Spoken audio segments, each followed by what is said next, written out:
ఆ రోజుల్లో మన పెద్దలు ఋషులు మహర్షులు ఆలోచించి కలియుగంలో ఆ సంవత్సరం కావలసిన ఎనర్జీ మొత్తం మనకి ఎలా రావాలా, రంధమే అయ్యప్ప మాల. చెప్పులు లేకుండా నడవడం, చన్నీటి స్నానం, అదే విధంగా తెల్లవారుజామున లేవడం, ఇటువంటివన్నీ కూడా ఇంటర్నల్ బాడీతో గాని స్పిరిచువల్ వాటితో గాని వాటి రిలేటెడ్ వల్లే ఇలాంటి నిబంధనలు పెట్టారా స్వామి? వీటి వెనక అసలు శాస్త్రం ఏంటి స్వామి? స్వామి శరణం స్వామి. మన హిందూ సాంప్రదాయము అయ్యప్ప దీక్ష అనేదే మన పెద్దలు మనకు చెప్పింది. దేనివల్ల అంటే స్వామి, మనకి భక్తితో పాటు అయ్యప్ప ఆశీర్వాదంతో పాటు మన ఆరోగ్యం బాగుండటం కోసం, మన హెల్త్ బాగుండటం కోసం సంవత్సరానికి 41 రోజు దీక్ష చేయటం వల్ల ఆ సంవత్సరం కావలసిన ఎనర్జీ మొత్తం మనకి ఎలా రావాలా. ఉదయం లేచి స్నానం చెయ్యి బాబు అంటే మన స్వాములు లేవలేరు.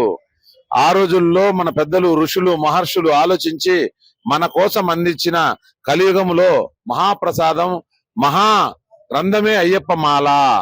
అయ్యప్ప మాల వేసుకోవటం వల్ల, చెప్పులు లేకుండా నడవటం వల్ల మన ఆరోగ్యము చాలా బాగుంటుంది.